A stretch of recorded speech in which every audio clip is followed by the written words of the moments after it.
찬양하심으로 오후 예배를 시작하겠습니다. 찬양 364장입니다.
주님 감사합니다.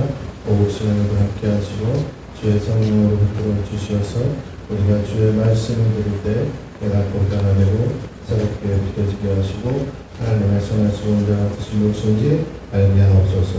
예수님의 이름으로 기도드립니다. 네. 예레미야서입니다.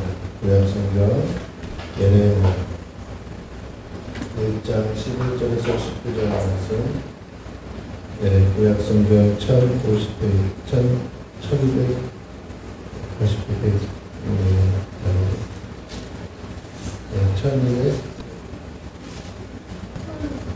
1050을 있어요?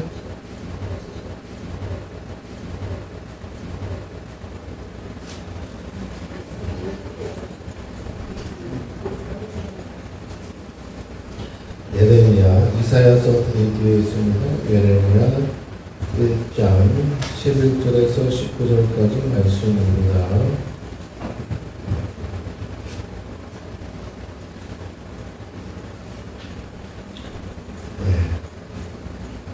우리 11절과 12절 말씀만 함께 합독하겠습니다. 시작.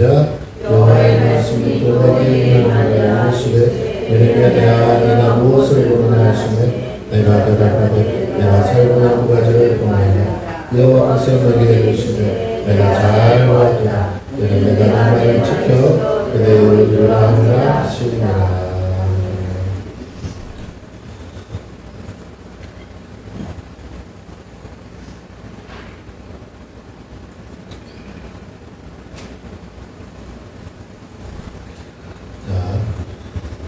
우리가 예레미야서를 지금 함께 보고 있습니다. 선지자에 대해서로 함께 나누고 있습니다. 네. 자, 이제 요새 저번에 말씀 세계롭게 목사님을 기도하시다가 성령의 감동을 받으시고 나라와 민족을 걱정하시다가 이제 다른 많은 목사님들과 연합해서 지금 한 10월 27일 주일이거든요. 날 방학 그래서 연합 집회, 연합 예배를 했습니다. 목표가 100만 명. 뭘 위해서 하는 거냐? 차별금지법 반대를 위해서 지금 하신다는 겁니다. 동성애 반대죠. 동성애 이렇게 하기보다는 동성애는 어차피 우리가 뭐 하라 하지 말라 할 문제가 아니잖아요. 하고 싶다는 사람 알아서 하는 거니까 이제 그걸 법제화해서 그들을 보호하는 차별금지. 근데 말은 그 사람들을 보호한다고 그러는데 아무도 그 사람들 해코지 안 해요. 그죠? 그 사람들의 권리 다 보장됩니다. 문제는 기독교가 그것을 자꾸 죄라고 가리키니까 그러지 못하게 하려고. 그래서 그들에게는 아무런 달라지는 게 없는데 우리한테 손해가 되는 법이라서 그래서 이거 통과시키면 근데 이제 그거로 끝나지 않고 더 이상 교회가 이것을 가리킬 수가 없을 뿐만 아니라 가리키면 잡혀갑니다. 그리고 이제 강력하게 법제화하기 때문에 뭐 벌금을 때리든 뭐 감옥에 가든 목사님들이 잡혀가는 걸로 끝나지 않고 교회가 문을 닫게 하는 게 목표예요. 차별금지법의 주 목적은 교회를 문 닫게 하는 것입니다. 그럼 차별금지법을 왜 주창하느냐? 뭐 인권 때문이냐? 그런 게 아니고 대한민국을 공산화하는 게 목표예요. 공산화하기 위한 전술 전략으로서 이런 것들을 지금 하고 있는 겁니다. 그 배후의 세력은 여기에 그러면 간첩들이나 김정은이 다 연루되어 있죠. 문제는 안 보이게 하니까 증거를 잘 남기지 않은. 근데 그 조사하면 나오는데 이미 공공연하게 그 사람들이 자기의 정체를 다 드러내놓고 했음에도 불구하고 이 나라의 지금 현재 상황이 반공산화되어 있는 거죠. 왜냐하면 그걸 원하는 사람들이 각 요소에 있으니까 그 사람들이 이걸 안 잡아가니까 아무리 뭐 고소고발 한다고 되는 문제가 아니죠. 그래서 문제는 우리나라가 자유민주주의 국가인데도 불구하고 자유민주주의가 제대로 뿌리를 못 내리고 있는 것이죠. 더불어서 이제 소위 말하면 공산화하기 위해서 뭘 하냐, 사회주의 운동을 하는 거예요. 그 사회주의 운동의 일환으로 이와 같은 일들을 하고 있습니다. 그러니까 인권으로 포장해야만 사람들이 들어주니까 포장을 하는데 목표는 대상. 그러니까 이게 제가 그랬죠. 법을 하나 만드는 게 아니라 전술 전략이라고 해요. 그래서 목표, 타겟이 있다는 거죠. 여기에 궁극적으로 피해를 보는 게 누구라고요? 교회와 성도들, 그리고 이제 눈에 보이게 가시적으로 당하는 건 목회자들이에요. 물론 저 같은 목사는 관심도 없겠지만 큰 교회 목사님들이 대놓고 이렇게 설교할 때 잡아가면 뉴스거리가 되잖아요. 여의도 수목교회 이영호 목사님이 잡혀갔다 그러면 뉴스거리 되지 않겠어요? 근데 또 잡아가기도 좀 그래. 검거만 하겠죠. 왜냐하면 잡아갔다가 그 성도들이 막 하면 어떡하겠어요. 그렇죠?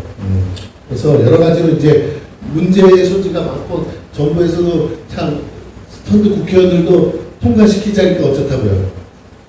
하고는 싶은데 그 이후에 파급 효과가 너무 세니까 지금 그런데 뭐 저는 그렇게 생각해요. 이렇게 안 해도 하나님이 얼마든지 뭐 하신다고요? 하시지만 그래도 목사님이 나라를 걱정해서 연합을 하겠다는데 우리가 참여하기는 그래요. 그러니까 가지 말자가 아니라 가고 싶은 사람은 가세요. 그러나 그 많은 곳에 군중 속에 우리는 이런 수도 없어서 우리끼리 갔다가 우리 다 길 잃어버려요. 그죠? 우리 서로 사람 찾느라고 시간 가니까 우리는 그렇게 하지 말고 그래도 한 수백 명이 한 교회가 수백 명이 한꺼번에 가야 깃발 들고 가서 앉아 있을 거 아니겠어요? 그래야 찾기도 쉽고 우리는 워낙 새가 없어서 갔다가는 길 잃어버리니까 그러지 마시고 이제 우리는 그 10월 27일 날 그날 제가 이 설교를 하겠지만 27일 날 여기서 같이 나라와 민족을 위해서 기도하는 시간을 갖도록 하겠습니다. 할렐루야. 왜? 10월 달에 이제 호국보훈의 달이 국군의 날도 있잖아요. 그러니까 이제 처음으로 다시 오랜만에 10월 1일에 국군의 날 행사도 한다는데 그래서 어쨌든 나라와 민족을 지키는 마음으로 그리고 교회를 지킨다는 생각으로 또 우리의 신앙을 지키기 위해서 10월 27일 날은 우리가 같이 기도했으면 좋겠다. 자, 거기까지 쫓아가는 것까지는 서울에 있는 사람들만 모여서 근데 세계를 성도들은 다 올 것 같은데 이제 노인들 빼고는 다 올라오겠죠. 거기서도 예배드리고 이쪽에서도 예배드리겠지만 어쨌든 그래도 뭐 몇천 명 올라오겠죠. 또 차떼기로 올라오고 또 큰 교회 목사님들이랑 지금 연합해서 한대요. 그러니까 아마 같이 할 것 같은데 근데 100%다 연합은 안 되지만 어쨌든 한답니다. 그리고 요새 뭐 목사님들도 자꾸 시국선언을 하는데 어쨌든 저 나라가 지금 위태위태하니까 안 할 수는 없는 것 같아요. 이럴 때 얘기 안 하면 또 비겁한 거가 되니까 해야 되는데 다른 것 가지고는 말할 수 없지만 교회적인 입장에서 가장 중요한 건 뭐라고요? 차별금지법. 이거는 타협할 여지가 없으니까. 그래서 여러분이 꼭 좀 기도해 주시고 우리가 동성애를 찬성할 수는 없잖아요. 그죠? 네. 동성애자들에 대해서는 안타까운 마음이 있으나 어쩌다가 저렇게 됐을까. 그러나 우리가 이단에 빠진 사람은 안타까워는 하지만 이단을 용납할 수 없는 것처럼 우리도 동성애자들에 대해서 안타까운 마음이 있지만 그들을 치료하고 그들을 돕는 일은 정부에서 다 해요 지금. 근데 문제는 자꾸 법제화해서 동성애를 합법화하고 동성애 결혼을 합법화하고 그 동성애자들이 원하는 것들을 자꾸 합법화시키다 보면 문제는 좋다 이거야. 다 좋은데 그 이후의 결과가 어떠냐가 중요하거든요. 그 이후의 결과. 그 이후의 결과가 어떻다고요? 교회가 문제가 아니고 나라가 망하더라니까요. 나라가 지금 나라들이 망하고 있어요. 지금 미국도 그렇고 동성애 합법화한 이후로 나라 꼴이 말이 아니에요. 마약을 합법화하니까 뭐라고요? 뭐 미국에서 지금 대만 쪽 합법돼 있잖아요. 그래서 그걸로 뭘 만들었어? 젤리를 만들었어. 애들이 먹을 수 있는 젤리를 그걸 왜 그걸로 그렇게 만드냐고. 그러다 보니까 일반 젤리랑 가짜 틀려? 똑같아. 그래서 들여와요 지금. 우리는 불법인데 미국 갔다 온 사람들이 몰래 가지고 왔는데 그걸 이렇게 유통하다가 어떻게 됐다고요? 사람들이 그거 먹고 막 복통이 나고 막 구토가 나고 막 쓰러지고 왜냐면 적당히 먹어야 돼. 마약이라. 근데 어떻게 먹는다고요? 젤리인 줄 알고. 과자처럼 막 처먹다가 죽을 동안 지금 병원에 실려간 사람한테 그렇게 지금 잡혀가고 조사받는 사람이 한둘이 아니에요. 들어오지 못하게 돼 있는데 들어와가지고. 이런 걸 자꾸 따라하게 된다니까요. 지금 나라 꼴이 말이에요. 옛날 말이에요. 미국 따라하는 건 옛날 말이에요. 지금 미국 따라가다가 어떻게 해요? 망합니다. 그래서 정신을 바짝 차리셔야 되고 우리가 신앙으로 회복돼야 될 줄로 믿습니다. 다행히 교회와 목회자들이 살아있어서 우리나라가 지금까지 건재한데, 아니 지금 북한도 지금 호시탐탐 노리고 있는데, 이럴 때 우리가 정말 나라 위주로 기도하지 않으면 안 될 때가 된 것 같아요. 이제 뭔가 지금 여러분 아시겠지만 민주당에서 어떡하죠? 막가파들이잖아요. 법을 어떻게 해요? 법을 자기가 하고 싶은 대로 막 통과시켜서 막 통과시키잖아요. 지금 이것도 어떻게 하겠다는 거예요. 지금 막 하겠다는 거예요. 그러니까 지금 문제가 심각합니다. 대통령도 마음대로 막 탄핵시키고 싶어 하는데 지금 이 지경이 돼요. 교회라도 정신을 차리고 일어나야 되는데, 제가 여러분에게 광고 차원에서 말씀을 드렸습니다. 왜? 선지자가 활동해야 될 시기가 드디어 오고 있으니까. 그러면 선지자가 진짜 나타나는 건 아니고 세계롭게 목사님은 선지자적인 역할을 하는 거겠죠. 이미 앞서도 많이 했습니다. 많은 목사님들 했어요. 그러나 이 사람들의 반응은 별로 없어요. 다른 거는 막 태극기 들고 하는데 뭐라고요? 근데 그렇게 열심히 흔들어주고 열심히 해서 정권 교체시켜주고 열심히 해서 사람 뽑아줬더니 어떻다고요? 다 아니잖아. 다 아니잖아. 다 실망스러워. 근데 그만해야 돼. 그렇게 해서 되는 게 아니라니까요. 그냥 요건 달라. 차별금지법은 어떻게 해야 된다고 진짜? 태극기가 아니라 망국기를 들고 가서 흔들어서라도 뭐야? 막아야 돼요. 왜? 이건 막아야 되는 겁니다. 생존의 문제, 생사의 문제니까. 여러분의 이 자녀들과 인생의 문제가 달린 일이니까 우리가 기도하지 않을 수가 없습니다. 그래서 그날은 예배 때 같은 마음으로 기도하는 시간을 좀 갖고 또 말씀을 전하도록 하겠습니다. 자, 그래서 제가 선지자에 대해서 이제 얘기를 했는데, 제가 오중직임을 얘기했었죠. 반복은 안 하겠습니다. 오중직임이 있는데 그 중에 뭐가 회복돼야 된다고요? 선지자, 사도, 선지자 등등등 있는데 그 중에 선지자의 영성이 회복돼야 된다. 그러려면 영성이 회복되려면 어떻게 해야 되느냐? 하나님과 관계가 설정이 되야겠죠. 하나님이 선지자로 예레미야처럼 불러야 되지 않겠습니까? 소명을 받아야죠. 그리고 하나님으로부터 뭐요? 무엇을 전해야 되는지 해야 돼야 하나님의 메시지, 말씀, 이것을 받아야죠. 그래서 두 가지예요. 선지자의 영성이 회복되려면 하나님과의 관계가 먼저 돼서 하나님의 부르심을 받아야 되고, 하나님의 말씀, 그 부르심으로 끝나는 게 아니라 하나님의 말씀을 들어서 그것을 전하는 사명을 받아야 합니다. 그래서 예레미야가 그렇게 부름받고 그렇게 보내지는 것이죠. 그래서 우리가 한 번 더 돌아가서 그냥 복습 차원에서 읽어보겠습니다. 4절부터 봅니다. 여호와의 말씀이 내게 임하니라. 이르시되 내가 너를 모태에 있기 전에 너를 알았고 내가 배에서 나오기 전에 너를 선별하였고 너를 여러 나라의 선지자로 세웠노라. 예, 자, 모태 전에, 모태에서 짓기 전에, 모태에서 전에라는 말이 또 있고요. 뭐라고요? 배에서 나오기 전에. 그러면 탄생, 내가 탄생하기 전부터 하나님은 나를 그렇게 선지자로 쓰시기로 작정, 하나님의 작정 계획이죠. 그러니까 하나님은 이미 그렇게 작정하셨다는 거예요. 자, 우리가 중요한 것은요, 하나님의 작정을 다른 말로는 예정이라고 합니다. 근데 예정에 두 가지가 있는 거야. 왜냐면 하나님이 택하심이 있어요. 택하심. 이 택하심이 시점으로 볼 때 처음부터 그렇게 택하시는 게 있고 과정 중에 택하시는 게 있다는 거예요. 이거는 이제 좀 신학적으로 어려운 얘기일 수 있는데 제가 몇 번 얘기한 적 있어요. 우리가 예정을 자꾸 생각하는데 그냥 처음부터 모든 걸 다 정해놨다 이런 게 아니고 예지 예정이라고 해요. 그래서 하나님의 예지라는 건 미리 아심. 하나님이 미리 아시는 게 있어. 그것을 통해서 하나님이 어떤 것을 계획해 놓은 게 있어요. 이해가 되십니까? 그러니까 하나님이 처음부터 주변 상황 고려하지 않고 뭐라고요? 딱 그렇게 하기로 결정한 게 있다 없다? 이거는 확실히 하나님이 그냥 정해버린 거야. 그러니까 당사자의 의사와 상관없이, 물론 하나님이 당사자의 의사를 물으시긴 하지만 안 할 수가 없어요. 이거는 뭐 완전히 하나님한테 코가 깨서 그렇게 되는 거고, 중간 과정에서 뭐라고요? 택하시는 게 있어요. 자, 그래서 그러면 처음부터 정하시는 건 뭐냐면 사명과 약속이에요. 하나님이 어떤 약속이 있어. 역사에 계획이 있어. 그 계획을 이루는 거는 이미 정해 놓으신 거예요.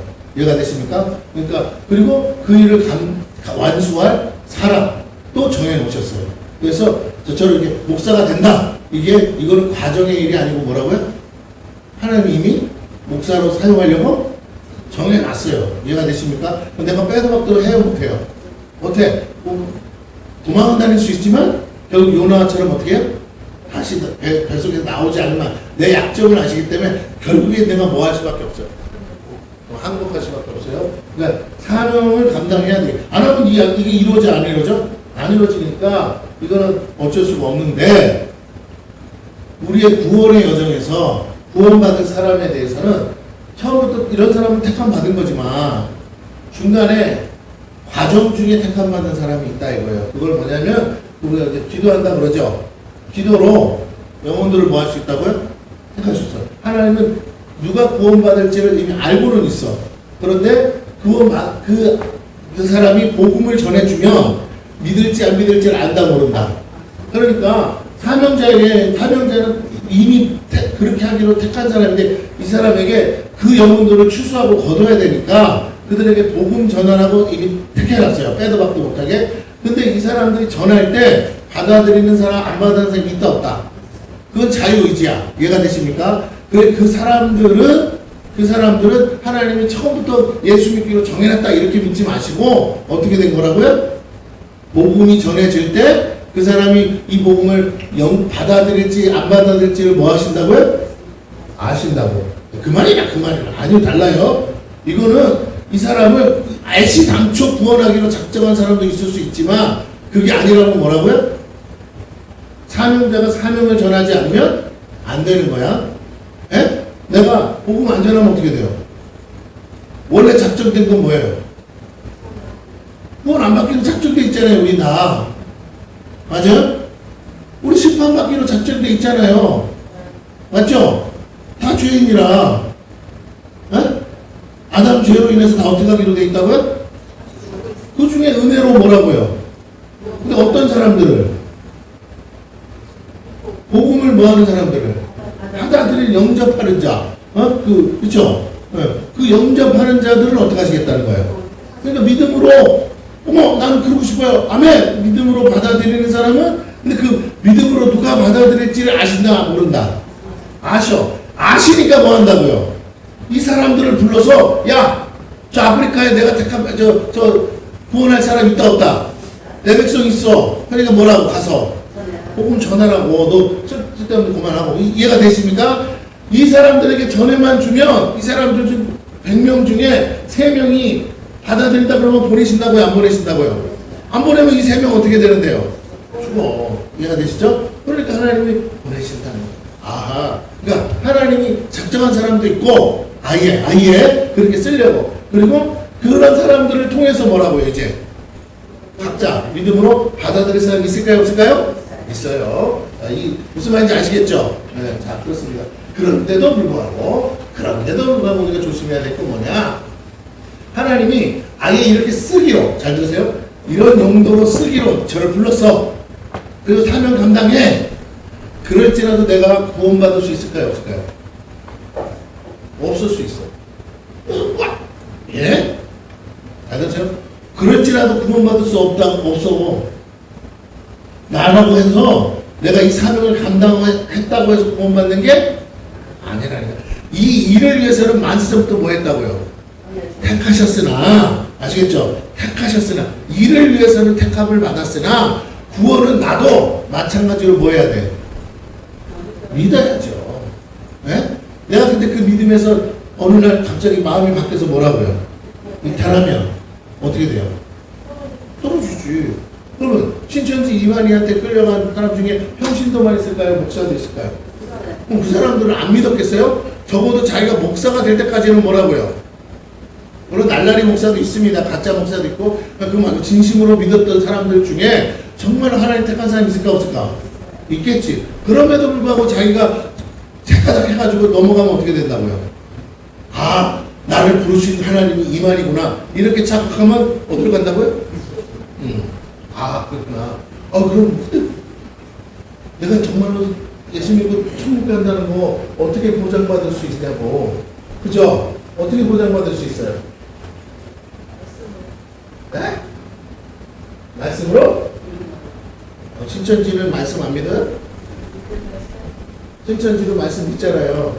자기네들이 막 말씀 공부하잖아. 1년을 넘게 공부해가지고 시험까지 본대요, 안 본대요? 시험까지 보는데 여러분보다 더 어렵게 통과하는 거예요. 그렇게 하는데 말씀 가지고 보장된다고? 그렇게 말씀 가지고 보장되는데 세상 사람은 안 믿잖아요, 그 말씀을. 우리나 그게 맞다고 믿는 거지. 그거 어떻게 해? 보편적 진리가 아니네? 그죠? 진리라고 믿는데 우리 입장에서는 진리인데 세상 사람 입장에서는 진리가 아니래죠. 보편적 진리가 아닌 거네? 아니, 목사님 말씀이 자꾸 헷갈려요. 보편적 진리가 맞는 것 같은데 진리잖아요. 네, 진리 자체가 보편적이야. 그러나 문제는 안 믿으면 뭐라고요? 해당 사항이 안 돼. 이해가 됐어요? 죽어봐야 이제 그때서 뭐라고요? 껄껄껄 하면서 후회할 뿐이죠. 자, 그러면 여러분에게 묻습니다. 선지자가 아니라 껄껄껄하게 만들면 돼야 안 돼요? 안 돼. 껄껄껄 할지라도 일단 이 진리를 들어야 돼, 안 들어야 돼요? 들어야 돼. 변명하지 못하게 하려고. 그래서 선지자는 그 메시지를 가지고 와서 저런데, 그러면 영성이 회복되는 게 두 가지라고 그랬으니 이제 교회가 오중 직임이 회복되는 중에 선지자의 영성, 선지자의 역할, 선지자적 사명을 감당해야 된다. 자, 아까 내가 세계롭게 목사님 얘기한 건 그 교회가 이 시대에 무슨 역할을 하려고 한다고요? 선지자적인 사명을 하려는 거잖아요. 차별금지법을 반대해서. 이게 중요한 거예요. 하나님이 그 목사님의 마음에 그 부담을 주셨고, 기도했더니 하나님이 응답을 주셨고, 너 나가서 사람들 모아가지고 뭐하라? 기도하고 연합 집회해라. 그러면 하나님이 세상을 어떻게 그 기도에 응답하셔서 움직이신다는 거죠. 그러니까 잘 됐어요. 그래요. 어쨌든 그 기도 예배 때문에, 예배 덕분에 잡혀가려면 다 잡혀갔으면 좋겠어요. 할렐루야. 누구 잡혀가라 그러면 말 안 합니다. 그런다 잡혀갈 사람들 있죠? 네? 지금 재판받은 사람들 있잖아요. 다 잡혀갔으면 좋겠어요. 할렐루야. 여러분 조금씩 뭐 이상한 판사가 와가지고 말 바꾸지 말고, 너무 증거가 확실한데도 이상하게 돌릴 수 있잖아요. 그러지 말고 어떻게 해요? 확실하게 다 잡아쳐내. 그러면 너무 억울하잖아. 일반 사람 같으면 이렇게까지 이렇게 재판을 끌면서 오래 갈 수가 없어. 다 묵혀내야 돼. 그렇죠? 그러니까 이게 법의 형평성이 안 맞단 말이에요. 그거를 용납하는 판사들은 다 죽어야 돼. 내가 볼 때는. 판사 옷을 벗는 정도가 아니고 뭐라고요? 죽어야 돼. 진짜로. 왜? 살려서 뭐 할 거예요. 앞으로도 계속 그런 짓거리 할 건데. 법을 똑바로 적용을 못하면 죽어야죠. 어떻게. 그렇죠? 자기가 한 사람의 인생에 목숨을 왔다 갔다 하는데. 그러니까 그래서 하나님이 보호하사 이 나라는 만세인데, 그래서 이 예배를 통해서 정말로 그렇게 사람들이 진짜로 100만 명이 모여 크리스찬들이 예배를 드려. 그러면 다 놀랄까요, 안 놀랄까요? 잘못하다가 어떻게 돼요? 국회의원 명줄 날아가는 거야. 다른 건 다 모르겠어. 각자 서로 생각이 다르니까. 그렇잖아. 예수 믿어도 우파도 있고 좌파도 있는 거니까 그까지 좋은데, 차별금지법은 교회를 망치는 거니까 교회 목사님을 우리 교회 목사님 잡아가고 있잖아요. 그래가지고 결국 교회 문 닫게 하는 게 목표니까 그냥 어떻게 하든 잘못 건드렸다가는 그냥 한 방에 그냥 다 날아가는 거죠. 근데 나는 어떻게 했으면 좋겠다고 하나님이? 이렇게 연합 집회 예배 드리는데 와서 잡아가지는 않죠. 그 기도의 응답으로 이번에 부산 해운대에서도 기도했듯이 10만 명이 기도했대요. 똑같이 거기 100만 명이 광화문에 모여서 100만 명이 들어갈 자리는 없겠지만 100만 명이 모여서 기도하고 예배 드리다가 성령의 감동 감화가 있으셔서 그래서 어떻게 해요? 아니 변화가 그게 아니고 제가 말씀드렸잖아요. 법이 통과되려면 숫자 싸움이라고. 근데 그 전에 뭐 하면 답을 다 가르쳐줘도 이렇게 못 알아들으시네. 그렇지. 그 양반들을 다 뭐 하면 잡아가면 통과되겠어요? 안 되겠어요? 안 되죠. 그잖아. 그러니까 하나님이 누구의 마음을 감동하사 법관들의 마음을 감동하사 이것들 다 어떻게 해? 싹 다 잡아 우리 목사님 잡아간 뒤에 해가지고라도 뭐라고요? 싹 다 집어쳐넣었으면 좋겠어요. 할렐루야? 그럼 쪽수가 밀리면 어떻게 된다고요? 통과하려다가도 또 미루겠지. 뭐 없애진 않지만 또 미룰 거야. 그때부터 이제 다음 기회는 없다. 이렇게 돼야 될 줄로 믿습니다. 그러니까 지금 중요한 때예요. 중요한 시기니까 기도해야겠습니다. 자, 그래서 이제 오늘 말씀으로 다시 돌아가서 여기 보시면 6절에 보니까 내가 이르되 슬프도소이다 주 여호와의 벗어 나는 아이라 말할 줄 알고 못하나이다. 다 우리도 마찬가지. 우리도 다 부족하죠. 그런데 하나님 뭐라고 하시는지 들어보세요. 여호와께서 내게 이르시되 너는 아이라 말하지 말고 내가 너를 누구에게 보내주지 너는 가며 내가 내게 무엇을 명령해 너는 말하. 이게 선지자의 영성입니다. 근데 너는 그들 때문에 두려워하지 말라. 내가 너와 함께하여 너를 구원하리라. 나 여호와의 말이니라. 그러니까 하나님이 함께 하셔서 우리를 구원하시고 구별하신다는 거예요. 그러니까 하나님이 선지자의 가장 핵심은 하나님이 나와 함께 하신다는 믿음이죠. 그 믿음이 있어야 세상을 두려워하지 않을 거 아니에요. 그래야 내가 죽을지언정 뭐라고요? 가서 전할 말은 전하겠죠. 아니, 죽을 수 있잖아. 죽을 수 있어도 전하겠다는 9절. 여호와께서 그의 손을 내밀어 내 입에 대시며 여호와께서 내게 이르실 때 보라 내가 내 말을 내 입에 두었노라 그랬어요. 자, 그러니까 이제 선지자의 영성을 가지면 교회가 선지자의 영성을 가지면 두 번째는 뭐냐? 자, 뭐라고요? 하나님의 말씀을 갖게 된다. 근데 어떤 말씀이냐가 중요하죠. 어떤 말씀이요? 성취될 말씀.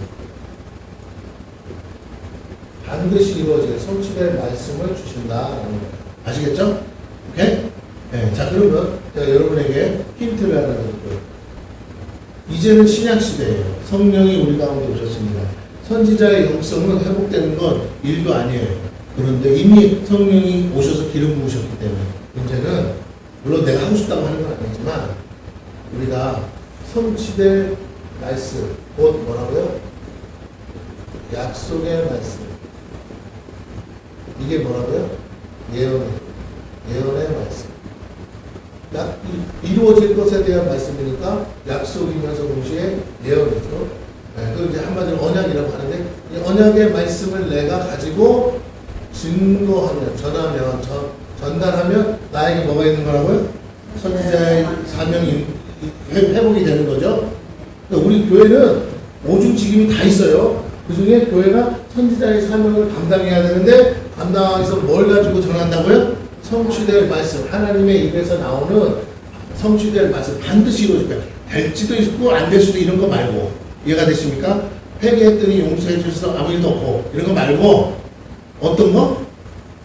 무조건 이루어지는 그 말씀을 갖고 가야 될 줄로 믿습니다. 그러면 반드시 뭐라고요? 두 가지가 나와요. 심판의 메시지가 있고 축복의 메시지가 있어요. 할렐루야? 잘 들으세요? 회개해서 회복하고 아무 일 없어지는 것은 이 말씀에 해당이 안 돼. 오케이? 그걸 얘기하는 게 아니고 하나님이 선지자에게 말씀을 주는데 선지자가 말한 대로 어떻게 된다고 하나님이 재앙을 내리고 심판하시는 말씀.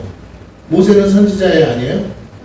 그러니까 모세 말대로 됩니까? 안 됩니까? 그렇죠? 자, 축복의 말씀들. 축복이 선포되면 축복이 뭐 그대로 어떻게 된다고? 이루어지는 거죠. 자, 그러면 심판은 하나님 앞에 범죄하다가 기회를 줬는데 기회를 다 놓친 사람들. 맞죠? 끝까지. 그런데 그럼 축복은 누가 받아요? 축복은 누가 받아요? 사부경적인 메시지는 누구라고요? 믿음을 지켜서 이 무리에 끼지 않고 뭐라고요? 몇 명이나 남아있다 그랬죠? 7,000명이 남아있다 그랬잖아요. 그것처럼 엘리야한테 그랬잖아. 너 말고도 7천 명이나 있다. 보이지는 않아. 그런데 같이 믿음을 지켜서 남은 사람들이 있을까요? 없을까요? 자, 차별금지법이 통과됐다. 그렇죠? 그런 세상 속에서도 동성애를 반대하고 동성애는 안 된다 그러고 복음을 전하면서 끝까지 남는 사람이 있을까 없을까? 잡혀갈 사람 다 잡혀가는데도 어떻게 꼭꼭 숨어가지고 도망다니면서 안 잡혀가고 이런 거 있잖아요. 갑자기 나타나서 뽁뽁뽁 하는 사람들 있겠죠? 있겠어요? 없겠어요? 그러니까 갑자기 나타나서 뽁뽁뽁 해. 그리고 또 어떻게 해요? 잡으려고 그러면 또 도망가고. 그렇게 해서라도 뭐 하는 사람? 남은 사람. 이 사람들은 때가 심판이 이제 어느 정도 끝나고 나면 다시 하나님 회복하셔야 되니까 약속대로 하셔야 되니까 어떻게 한다고요? 축복하사 이들을 통해서 일을 이루시잖아요. 그게 뭐라고?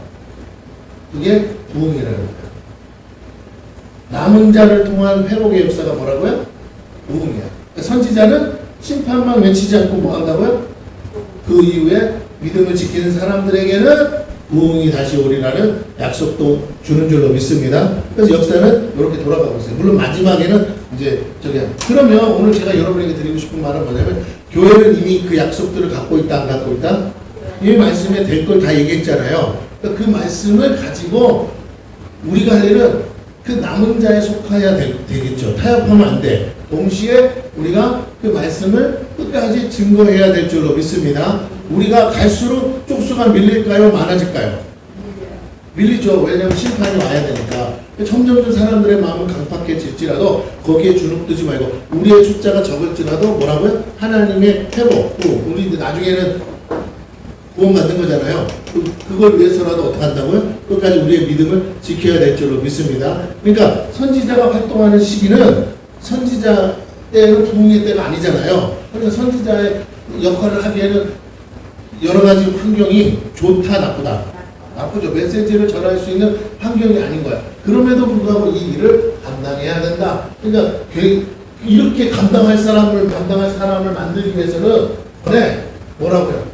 연단이 있을까요? 없죠. 한 하나님은 만세점을 택하셔서 끊임없이 다루신다는 걸 우리가 그래서 8절을 보면 이제 어디를 가시면 보라 내가 오늘 너를 여러 나라와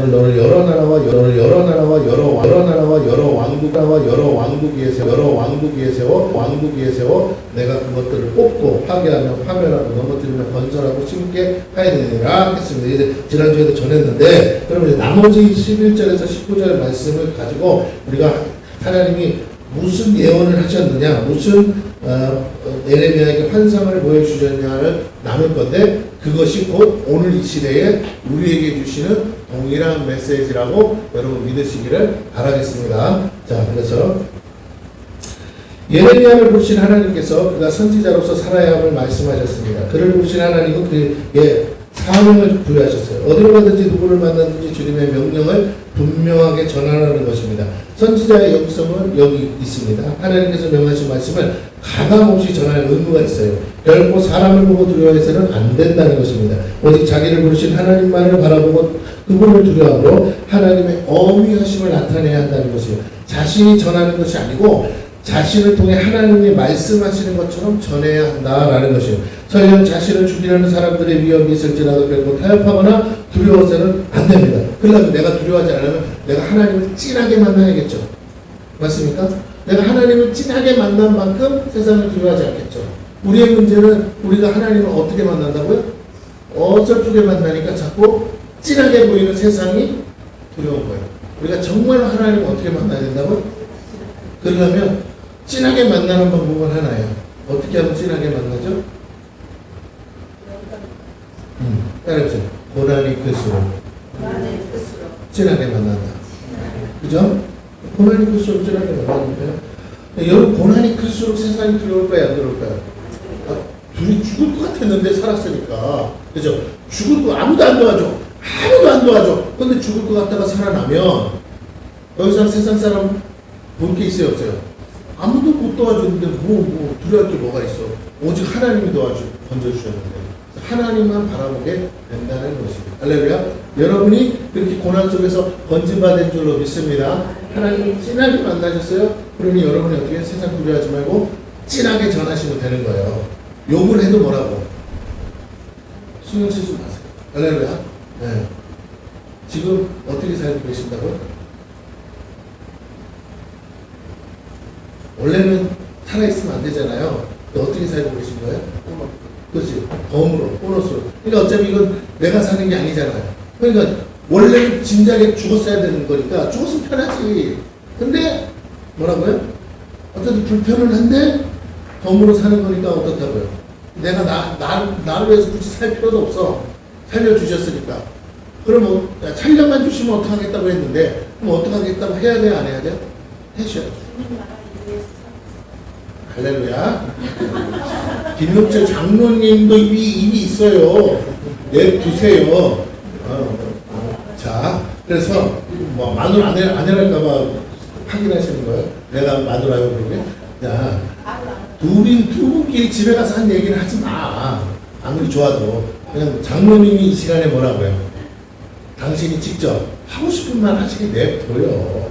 자, 그래서 나중에는 어디 장로님의 대언자세요? 아니 뭐 말을 안 하긴 해요. 자, 그러니까 하시겠죠. 할렐루야. 설교 예배 시간이 길어지겠지. 대답들을 듣는데 시간이 좀 걸리는 것 뿐이지. 그러니까 내가 기다릴 거예요. 자, 제가 하고 싶은 말은 뭐냐 이거예요. 우리가 이렇게 지금 건진받고 진하게 만났는데 그런데도 아직도 어설프게 살면 된다 안 된다?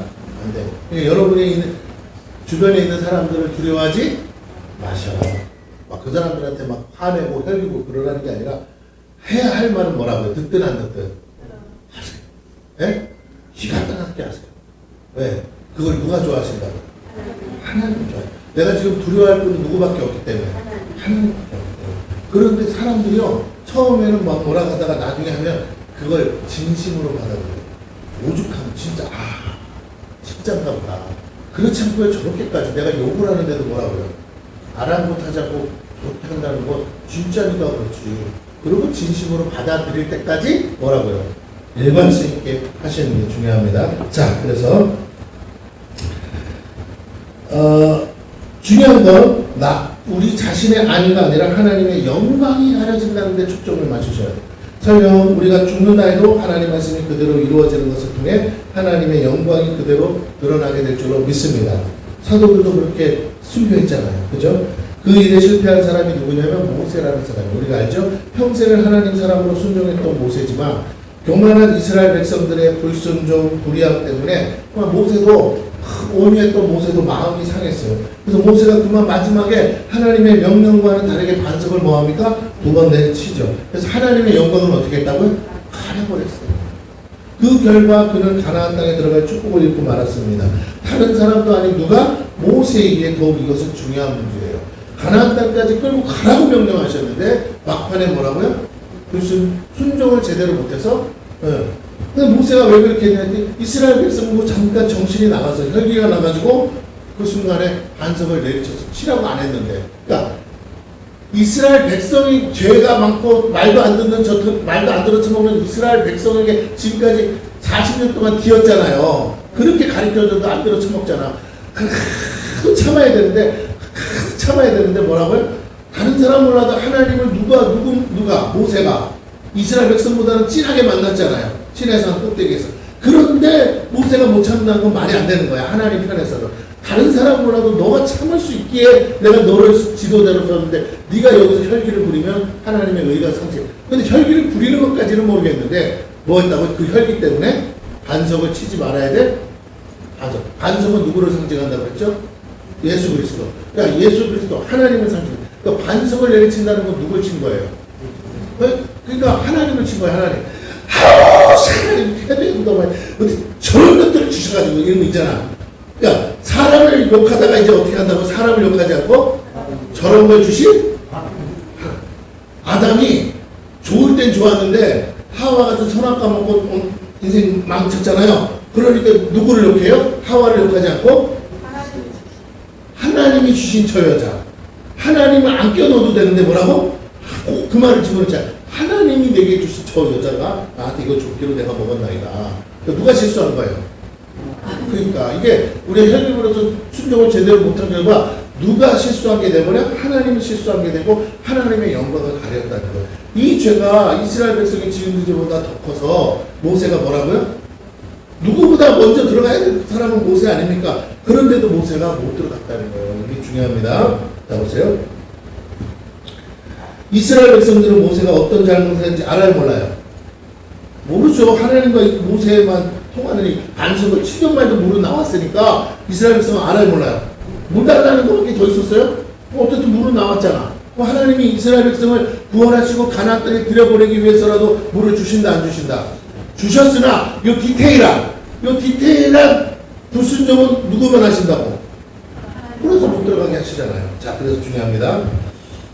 하나님은 결코 그것을 간과하지 않아요. 그 이유가 뭐냐? 이 모든 건 영적인 일이에요. 그 영적 대적인 사단과의 영적 전쟁이기 때문입니다. 사람은 몰라도 사단에게는 빌미를 준 거예요. 그러면 사단이 이걸 가지고 꼬투리 잡을까 안 잡을까요? 모세 죄가 있네? 그럼 저 인간 데려가도 되는 거잖아요. 맞죠? 이게 중요한 거야. 모세가 지옥 간다고 생각해봐. 그럼 누가 천국을 가겠어? 맞아요, 틀려요? 이게 중요해요. 그래서 마귀는 이렇게 공격할 준비를 하고 있어요. 빌미를 줬다는 거예요. 그래서 그 결과 모세는 가나안 땅에 못 들어가게 됐는데 하나님이 가나안 땅에 못 들어가게 하신 이유가 있다는 거예요. 하나님의 의를 이루지 못했기 때문인데 사단이 모세의 시체를 어떻게 했느냐? 청구했다는 겁니다. 그 말은 모세의 불순종의 대가로 그를 청구해서 지옥으로 끌고 가려고 했던 것이죠. 하지만 하나님은 그의 영혼도 시체도 결코 내줄 수 없었어요. 그렇게 모세는 아무리 기도해도 가나안 땅에 들어갈 수가 없은 거예요. 그가 지불한 대가는 뭐라고요? 가나안 땅에 못 들어가는 거예요. 그렇기 때문에 그 영혼을 모았다고요. 건질 수 있었다고요. 이해가 되십니까? 마귀가 자꾸 그걸 뭐하니까 영혼을 달라고 하니까 어떻게 해? 그럴 수 없으니까 모세는 가나안 땅에 안 들어가는 걸로 모습 받은 겁니다. 원래는 약속했지만. 자, 우리가 받을 약속과 축복도 우리의 불순종과 불의함으로 잃게 될 수도 있다는 사실을 잊어버리시면 안 돼요. 여러분이 이 땅 가운데서 사명이 있어도 받을 복이 있는데도 내가 잠깐 하나님 말씀을 잘못 내가 해서 제대로 순종 안 하면 어떻게 된다고? 그 축복이 나를 통해서 여러분이 복을 받을 수 있어요. 그러나 정작 나는 뭐 할 수 없다고요? 그 복을 못 받을 수도 있다는 거예요. 이상하잖아요. 그죠? 내가 여러분의 병을 다 고쳐주고도 나는 뭐 하다가 내 병을 못 고쳐서 죽을 수 있다는 거예요. 여러분 이 점을, 그러니까 우리가 세상 돌아가는 거 보면 저 목사님이 지 병은 못 고쳐서 남 병은 다 고쳐주면서 그렇게 하는 건 왜 그렇다고? 그분과 누구의 관계? 하나님과 일대의 관계 속에 우리가 모르는 씻을 수 없는 뭐가 있겠죠. 하나님 영광을 가린 게 있기 때문에 하나님이 어떻다고요? 그것을 허락할 수 없다라는 거예요. 우리가 하나님에 대해, 왜냐면 하나님 절대자이기 때문에 완전하신 분이기 때문에 하나님에게 오점이 남으면 안 돼. 그래서 거기에 합당한 뭐가 있어야 돼? 대가가 지금 우리 있어야 된다는 것이에요. 자, 그래서 우리가 항상 그 점을 염두에 두셨으면 좋겠어요. 그렇게 해서라도 우리의 영혼을 온전히 구하고, 그러나 뭐는 살리기 위해서? 땅에서의 받을 복을 못 받은 것으로 대가를 지불하되 영혼은 건져야 되니까. 그렇게 해서 주의 일을 열심히 하다가도 막판에 잘못해서 천국에 부끄러운 본을 받는 사람들이 있을까요? 없을까요? 허다하게 받습니다. 세상에서는 유명하고 난다긴다 해도 마지막까지 제대로 하나님 말씀에 순종하지 못해서, 그래서 어떻게 하나님 영광을 가려서 부끄러운 구원을 받는 위대한 사역자들이 천국 가면 뭐라고요? 많다는 거예요. 교회를 수백 개를 세우고도 뭐라고요? 천국에 변들이 자기 집 하나도 못 세워서 개털보다 쓰고 있는 위대한 사역자들이 뭐라고? 많다. 그러니까 우리가 자꾸 사명이 크고 위대하다고, 그 사람이 엄청난 일을 했다고 해서 천국에 받을 상급이 크다고 착각해서는 안 될 줄로 믿습니다. 아무 일도 안 하는 거지 나사로가 더 큰 상급을 받을 수도 있어요. 거지 나사로가 하나님이 아무것도 안 해줬는데도 믿음을 지키고 사는 것은 큰 믿음일까요? 작은 믿음일까요? 큰 믿음이죠. 이해가 되십니까? 기도하는 대로 응답해 주시는 그 믿음은 큰 믿음일까요? 작은 믿음일까요? 큰 믿음이죠. 그러나 그렇게 응답받아도 불순종해서 하나님 영광 가리면 뭐라고요? 도로아미 탑을 될 수 있다는 건 여러분 아셔야 됩니다. 천국의 집이 한번 지어지면 안 무너지는 게 아니고, 여러분이 혈기 부리고 불순종하고 죄를 지을수록 어떻게 된다고? 지었다가 무너지고 지었다가 무너지고 한다는 거예요. 근데 여러분이 평생 고생하고도 뭐라고요? 가서 개털 모자만 쓸 수도 있다는 그렇게 안 하면 솔직한 얘기로요. 먼저 믿은 놈이 장땡 아니야. 그죠? 모태신앙이 장땡이잖아요.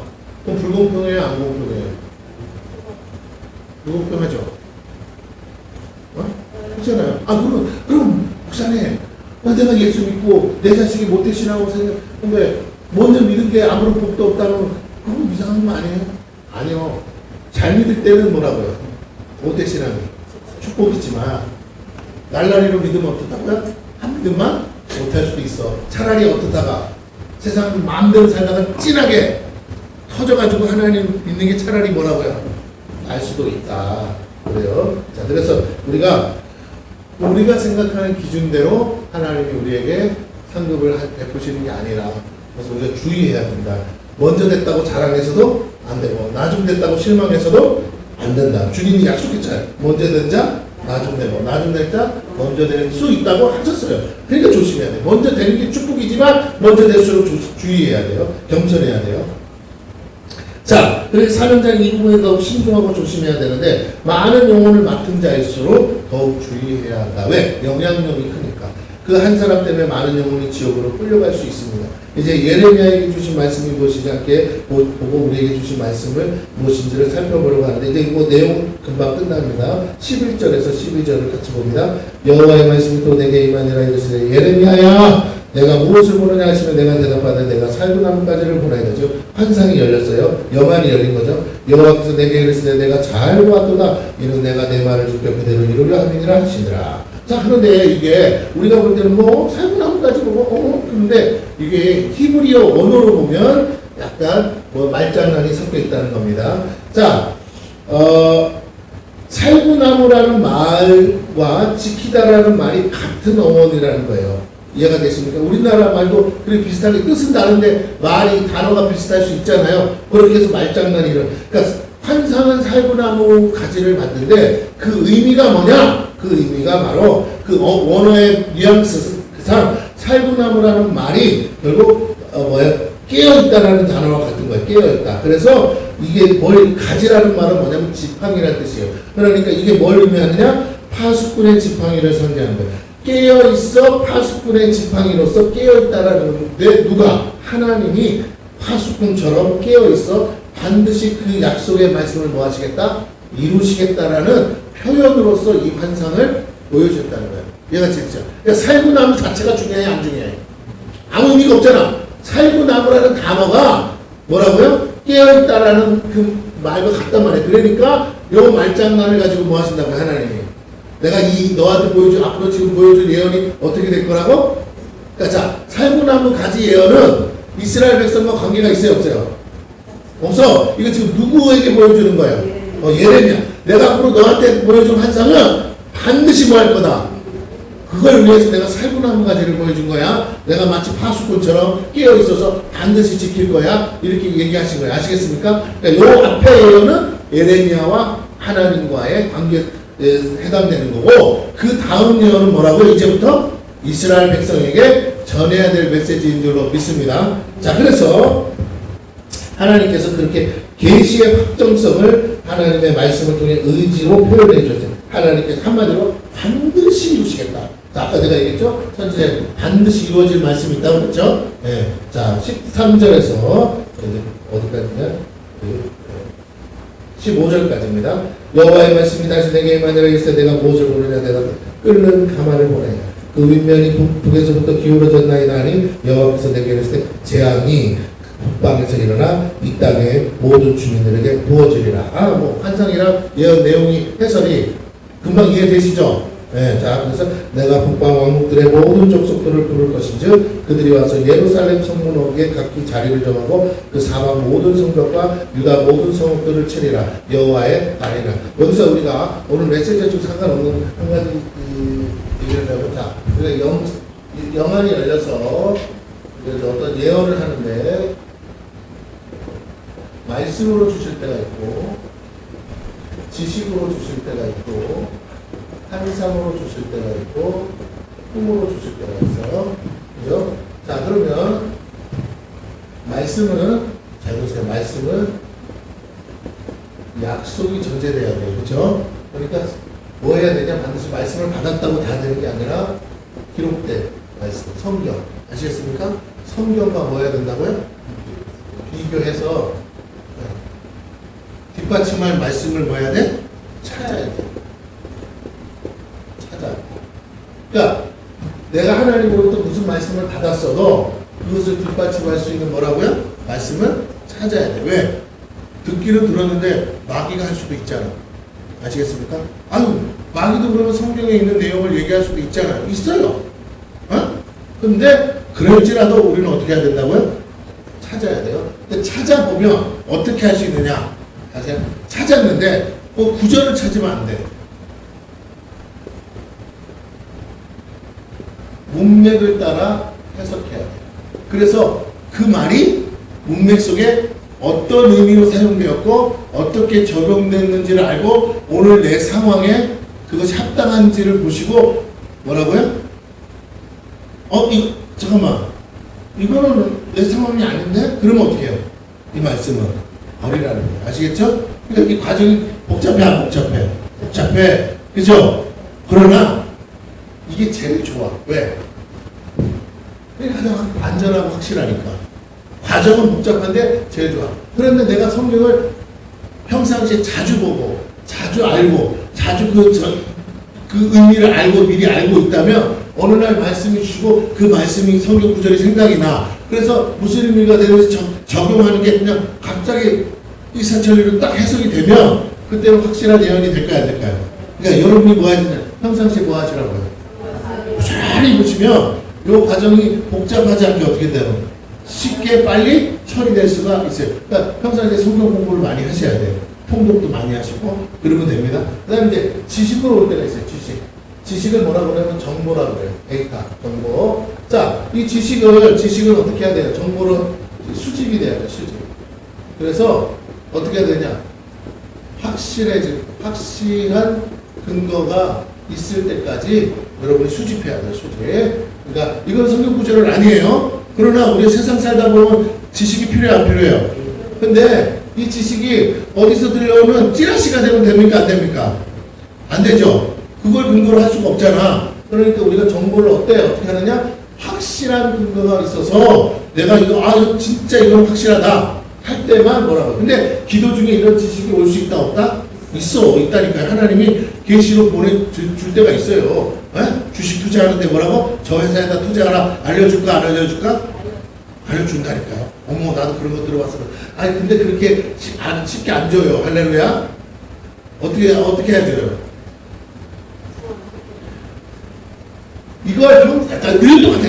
말씀을 평상시 열심히 하는 거죠. 늘 열심히 정보를 수집하는 사람만이 뭐라고요? 아니 뭐 내용을 알려줬는데 그 용어 자체를 무슨 주식의 어떤 용어를 못 알아먹어. 그러면 해석이 돼 안 돼?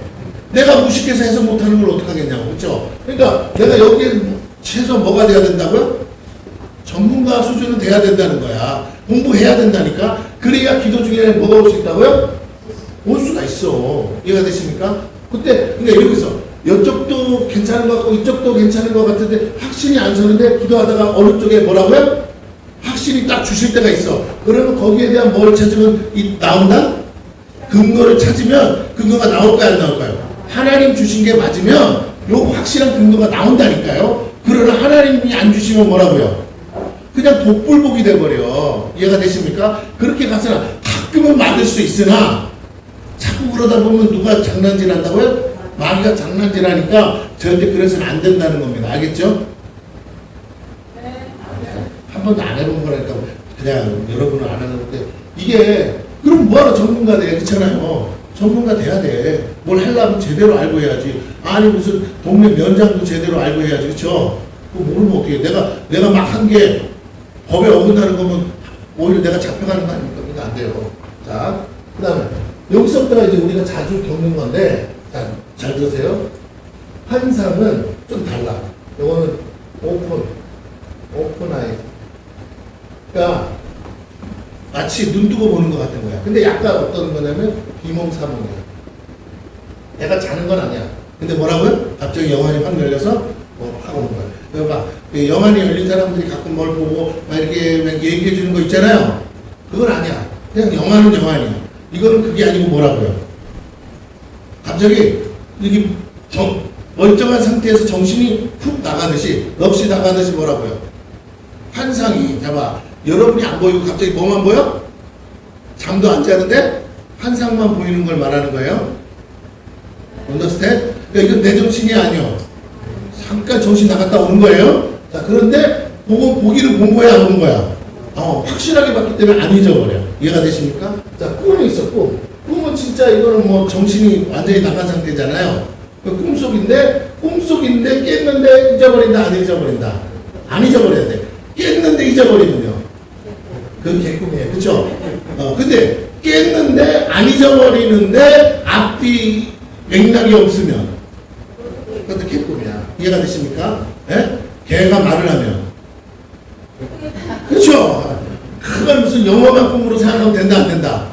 안 돼요. 그런데 중요한 건 환상도 꿈도 본 것이 다가 아니야. 항상 그래. 뭐라고요? 그러니까 무슨 말이냐면 꿈속에서 뭘 봤어. 근데 그 본 게 진짜가 아니야. 본 거는 뭐라고요? 뭔가를 상징하는 거야. 그래서 뭐라고 해? 여기 반드시 뭐가 따라와야 된다고? 해석이 따라와야 돼. 알렐루야? 그럼 해석을 누가 해요? 책 보고도 안 돼. 해석은 반드시 이 해석을 할 수 있는 은사를 가진 사람이 해석해줘야 돼. 이해가 되십니까? 다른 말로 하면 성령이 감화 감동해야 뭐라고요? 해석이 돼. 물론 당사자가 하나님께로부터 해석을 에레미야처럼 받으면 어떻다고요? 그게 제일로 좋아. 근데 못 받을 때도 있어. 그럴 때는 어떻게 하느냐라는 거예요. 잘 드세요. 기도를 하되 하나님 이것을 뭐 해달라고? 해석해달라고 해요. 여러분이 해석하면 안 돼요? 해석해달라고 하면 하나님이 하나님의 방법으로 해석해 줄 줄로 믿습니다. 사람을 붙이든지 어떤 방법을 통해서 해석해 주는데 그 성령께서 해석해 주신 대로만 해야 돼요. 할렐루야. 근데 그렇지 않으면 어떻게 된다고요? 개꿈보다도 못한 게 돼요. 이해가 되시죠? 목사님 듣고 보니까 되게 어렵네요. 네, 어려워요. 맞죠? 네, 그러니까 뭐가 제일 좋을까요? 네, 따라해보세요. 안 보고 안 듣는 게 제일 좋다. 이거 자꾸 보고 들으려고 하면 어떻게 된다고요? 자, 그러면 안 보고 안 들으려고 하는데도 온다면 그건 하나님이 알아서 하시겠죠? 자, 예레미야는 보려고 했어요? 안 보려고 했어요? 보고 듣고 안 하려고 그랬어. 제사장으로서만 살려고 그랬다고. 근데 어느 날 갑자기 하나님이 오셔서 말씀하시고 하나님이 오셔서 환상을 열어준 거잖아. 환상 보여주고 해석도 해주잖아. 그러니까 고민할 게 있어요, 없어요? 그러니까 진짜 하나님 거면 내가 고민이 된다, 안 된다? 그분이 해석도 하신다. 할렐루야. 그러나 이걸로 미쳐 삼아서 밥 벌어먹고 살려고 하면 복잡하다, 안 복잡하다? 그렇게 복잡하다. 그러니까 그냥 하나님이 오셔서 하나님이 알아서 하나님이 하고 싶으셔서 하실 때만 진짜다. 이해되십니까? 여러분이 꿈으로 보여주세요, 환상으로 보여주세요, 말씀으로 어떻게 자꾸 구하시면 어떻게 된다고요? 그거를 알아쳐먹은 마귀가 계속 다룰 때까지 여러분이 고생하신다 이거예요. 그러니까 하지 마라 이거예요. 자꾸 예언을 멸시는 하지 말되 예언이 왔을 때는 인정을 하되 예언을 뭐 하지 말라고요?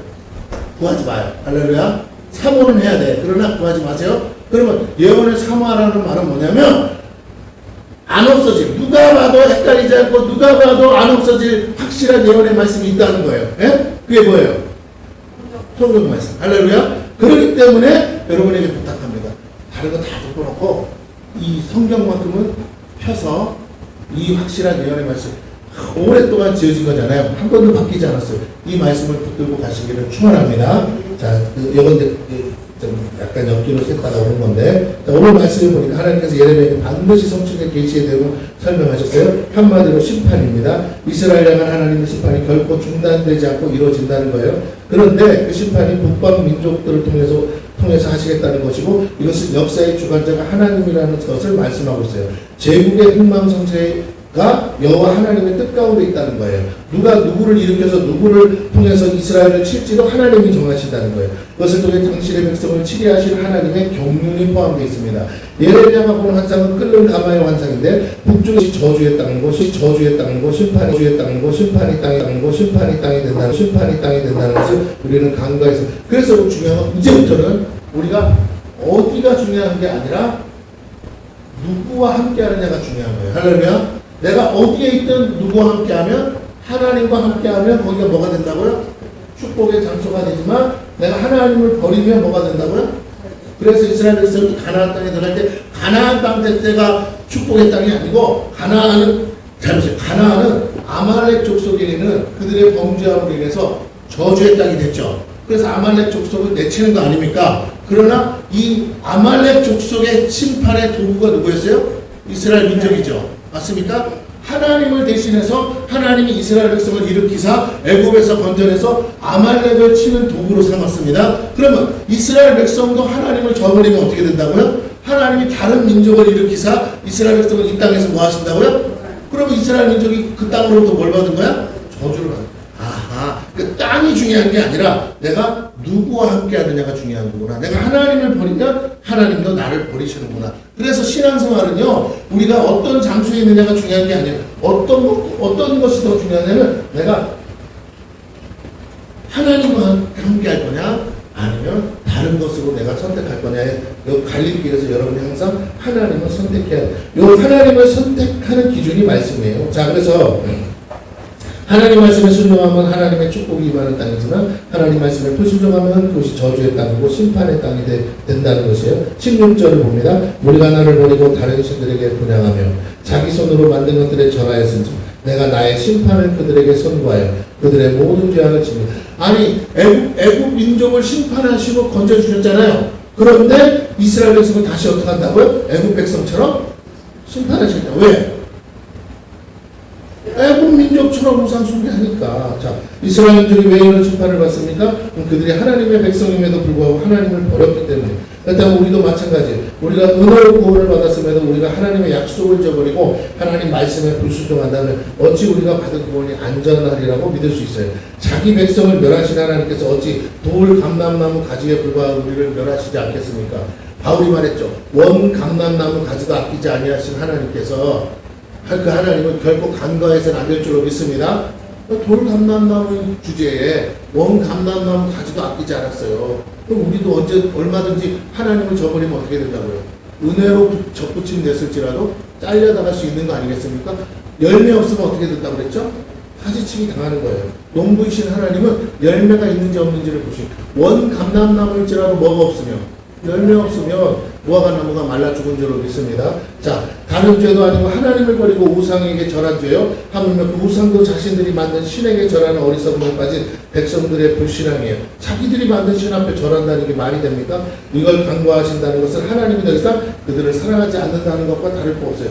당시의 유대인들은 비록 심판을 받을지라도 그 이후에 하나님의 약속을 믿고 자기 믿음을 지킨 백성들에게는 남은 자에게 약속하신 구원을 베푸실 것이기 때문에 그 남은 자들에게 경고하시기 위해서라도 이 심판은 필수 불가결이다 라는 겁니다. 자, 그래서 이제 마지막 17절에서 19절 읽고 마칠게요. 그러므로 너는 내 허리를 동이고 일어나 내가 내게 명령한 말을 다 그들에게 말하라. 그들 때문에 두려워하지 말라. 내가 그들 앞에서 두려움을 당하지 않게 하리라. 보라, 내가 오늘 너를 그 온 땅과 유다 왕들과 그 지도자들과 그 제사장들과 그 땅 백성 앞에 견고한 성읍 세기둥 높섬벽이 되게 하였으므로 그들이 너를 치나 너를 이기지 못하리니 이는 내가 너와 함께하여 너를 구원할 것임이니라. 여호와의 말씀이니라. 자, 그러면요, 이 결론부터 얘기하면 에레미야는 그 어떤 상황에서도 에레미야는 구원을 받는 거죠. 첫째, 구원이라는 건 살아야죠. 첫째, 죽지 않고 산다는 거예요. 다 죽을 것 같아도 뭐라고? 에레미야만큼은 살아요. 다 잡혀가는데 에레미야는 잡혀간다 안 잡혀간다? 안 잡혀간다. 이해가 되십니까? 근데 그게 그렇게 됐다고요 안 됐다고요? 됐어요. 에레미야가 예언한 대로 적들이 왔고 예레미야가 예언대로 심판을 받았고 예레미야가 예언대로 포로로 끌려갔을지라도 예레미야만큼은 뭐라고요?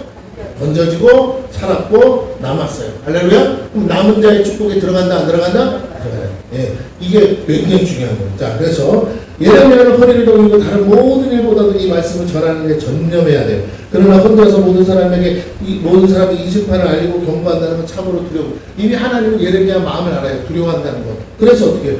그것을 두려워하지 말라고 말씀하시는 거예요. 모두가 싫어하는 말씀이기 때문이죠. 또한 당시에 거짓 선지자들과 거짓 목자들이 있어요. 그들의 위협에 담대한다는 건 목숨을 건 일입니다. 그럼에도 하나님은 두려워하지 말라고 하시고 결국 그런 일이 일어나지 않도록 하시겠다고 약속하셨어요. 선지자가 선지자로서 하나님 말씀을 전한다면 그 생명은 하나님의 손에 있는 것이에요. 설령 죽을지라도 결코 그 영혼을 건드릴 수 없죠. 우리가 스스로를 지키는 것이 아니라는 것을 오늘 말씀하고 계신 거예요. 너희가 너희 목숨 지키는 게 아니라 내가 지켜줘야 구원을 받을 수 있는 것이다 라는 거예요. 교회와 성도는 바로 그런 의미에서 이 복음을 담대하게 전해야 합니다. 그럴 때 하나님의 손이 지키실 것이고 예레미야는 온 땅과 유다 왕들과 지도자들과 제사장들과 백성 앞에 서야 할 의무가 있어요. 서게 하시겠대요. 예레미야가 원하지 않으면 설 수밖에 없어요. 권세자들 앞에 서야 됩니다. 힘 있는 자들 앞에 선다는 거예요. 내 목숨을 종이짝처럼 생각하는 사람들 앞에 서는 거예요. 그러나 하나님께서 보이지 않는 가운데 그를 견고한 성읍 같게 하시고 쇠기둥과 노성벽같이 강하고 담대하게 만드시겠다고 한 줄로 믿습니다. 그런데 우리가 신약성경에 보면 그렇게 겁많았던 베드로도 성령 받고 담대해졌죠. 그랬더니 사람들이 함부로 할 수 있어요, 없어요? 없지요. 이게 중요한 거예요. 능력은 하나님께로부터 오는 것이고 우리가 복음을 전할 때 성령께서 이와 같이 일하신다는 거예요. 설령 사람들이 우리를 친다고 해도 뺨싸대기 한 대 맞을 수 있어요. 그러나 하나님께서 건지십니다. 사도들이 그렇게 위협 가운데 풀려나고 옥문이 열리는 가운데 누군가가 나를 때렸어. 조용히 하라! 그런데 나 때려서 경찰에 잡혀가면 또 사고랑 차면 그만 손해죠. 걔 한 대 못 때린 게 억울하세요? 이해가 됐습니까? 지금 내가 여러분 맞았다고 억울한 게 아니잖아요. 그러니까 오늘 이게 중요한 거예요. 자, 우리가 복음을 전할 때 성령께서 이와 같이 일하신다는 것입니다. 사도들이 그렇게 위협 가운데 풀려나고 옥문이 열리는 경험을 했어요. 예루살렘 교회가 핍박받으면서도 흩어져 복음을 전할 때 안디옥 교회가 세워졌어요. 최초의 이방인 교회가 될 수 있었고 그 교회를 통해 아시아 선교가 이루어졌다는 것입니다. 이게 중요한 거예요. 우리가 어떤 핍박을 받고 환난을 받느냐가 중요한 게 아니라 복음을 끝까지 전하면 그거 이상의 어떤 뭐라고 열매가 맺혀질 수 있다. 하나님이 그런 계획이 있었다는 걸 우리는 모르잖아요. 그러니까 우리 앞에 고난과 연단과 핍박과 환난은 어쩌면 하나님의 더 큰 위대한 역사를 위한 뭐라고요? 앞에 그냥 전제에 불과한 그건 일일이 거기에 우리의 마음을 다투어서는 안 됩니다. 하나님이 왜 나한테 이렇게 하실까? 그렇게 묻지 마세요. 하나님이 더 큰 일을 하시려고 더 큰 영광을 받으시려고 일하시나 보다 하시고 그냥 그 상황을 받아들이시면 될 줄로 믿습니다. 자, 그래서 어떻게 되느냐? 비록 이스라엘 민족이 받을 은혜가 모든 열방으로 흩어질 수 있는 결국 창구가 열리고 기회가 됐다는 거죠. 그 누가 구원받습니까? 먼저는 죄인이었던 우리가 복음을 듣고 믿음으로 구원받았죠. 그리고 이후에 하나님의 사람으로서 부르심을 받은 우리가 사명 따라 하나님 말씀과 복음을 담대히 전할 때 하나님의 손이 우리를 떠나지 않으며 어떤 상황에서도 우리를 건지신다는 거예요. 우리가 죄가 없어서가 아니라 모든 죄를 사하시는 하나님의 은혜를 전하기 때문에 우리의 모든 죄도 함께 회개함으로 사함을 받을 뿐 아니라 그렇게 믿고 회개하는 모든 죄인들이 구원을 받을 것이고 또 그 일을 위해서라도 우리에게 이 은혜를 거두지 않으시고 또 풍성한 은혜와 능력을 쏟아 부어 주실 줄로 믿습니다. 우리 전에 전했지만 우리 세네갈의 이재회 선교사님이 갈 때 어떤 분이 복음 전하다가 모리타니아에서 잡혀갔다고 했잖아요. 그 아들이 막 있는데 근데 결국은 어떻게 해요? 다 풀려야 돼요. 원래대로라면 어떻게 돼야 되는데 죽어야 돼요. 사형 선고 받아야 돼요. 모리타니아는 이슬람권이고 거기서는 종교의 자유가 없어요. 그래서 복음 전하면 어떻게 된다고요? 그 자리에서 목배임 당하는 나라예요. 그래도 전혀 문제가 없는데 그런데 어떻게 했다고요? 그분이 담대하게 판사 앞에서 어떻게 했다고요? 나는 예수 믿는 사람이다. 난 크리스찬이고 아이엠 크리스찬 하면서 나는 복음 전하다가 이렇게 잡힌 거다. 해서 원래는 그 자리에서 그냥 선고가 끝나야 되는데 어떻게 되다가 풀려났다는 거예요. 여러분 하나님은 하실 수 있는 줄로 믿습니다. 내가 타협하다가 오히려 머리 굴리다가 죽어요. 그러나 하나님 앞에 무식하게 하나님 앞에 서면 하나님이 우리의 무식한 믿음을 보시고 역사하실 줄로 믿습니다. 자, 그래서 우리가 사명에 따라 말씀과 복음을 담대히 전할 때 하나님의 능력의 손이 우리를 건지십니다. 자, 그렇다면 예레미야 원성처럼 이미 하나님의 심판은 온 인류를 향해 부어주고 있고 끓는 가마와 같이 지금도 끓고 있으며 흘러 넘치고 있는 줄로 믿습니다. 그죠? 지금 전 세계가 난리잖아요. 재앙이 오고 하나님의 심판이라고 할 수 있어요. 수많은 재앙과 재난이 끊이지 않고 있고 지금도 그런 재앙 가운데에도 수많은 영혼들이 있어요. 지금 전라도, 경상도 난리 났잖아요. 비 피해로. 여러분 하루아침에 창원은 거의 500mm 왔대잖아요. 이거 어떻게 감당하겠어요? 불바다 돼가지고 다 난리인데 여러분 우리가 모르는 뭔가가 있겠죠. 그 경상도 지역이 다 어떻다고요? 또 우상 숭배하는 지역이에요. 절이 차 있고 창고 전라도 지역도 마찬가지. 우리가 다시 한번 회개해야 될 줄로 믿습니다. 자, 하나님이 기후 재난을 통해서 말씀하고 계시다는 겁니다. 회개하라고. 하나님의 은혜가 멈추지 않도록 회개할 기회를 더 주시도록 우리는 구해야 되고 우리가 더 복음을 많은 사람에게 전할 수 있도록 주님의 은혜를 구해야 돼요. 우리 세계로 목사님이 이렇게 하시는 걸 아이고 큰 교회 그 목사님이 할 일 없어 저러나 보다가 아니라 큰 교회니까 그만한 사명감 있지 않겠어요? 그렇게 큰 축복을 주셨고 큰 영향력을 주신 만큼 큰 일을 감당해야 되죠. 앞에 법정인처럼 뒤에 있으면 안 되잖아요. 자기 교회만 생각하시면 안 되잖아요. 그래서 이 총대를 메고 앞에 설 때 우리가 응원은 못해지만 반대는 해서는 안 될 줄로 믿습니다. 욕해서도 안 돼요. 우리가 조용히 함께 기도해야 될 줄로 믿습니다. 이미 교회와 성도는 예레미야의 하나님에게서 동일한 환상과 계시고 말씀을 받고 명령을 받았습니다. 우리는 담대히 이제 나아가 온 열방과 왕들과 민족들에게 이 복음을 전하는 것이 선지자적 환상 계시입니다. 다시 말씀드립니다. 오늘 우리가 가만히 있으면 안 돼요. 우리가 선교하는 것은 선지자적 사명을 감당하는 것인 줄로 믿습니다. 기도하겠습니다. 사랑해 주님 감사합니다. 예레미야를 부르신 하나님은 오늘 우리를 부르시는 줄로 믿습니다. 우리 교회를 부르시고 이 시대를 가운데 전해야 될 하나님의 복음을 전하라고 우리를 특별히 구별해 세우신 줄로 믿습니다. 이제 우리가 그 사명을 감당할 수 있게 도와주시고 두려워 떨고 있습니까? 연약하여 우리가 아버지 주저하고 있습니까? 담대함을 주시고 역사하여 주시옵시고 특별히 이번에 바나바 선교회를 통하여 이 25명의 목사님들이 오신다는데 하나님 강권하여 주시고 그들에게 다시 한번 예레미야 같은 성령의 기름을 부으사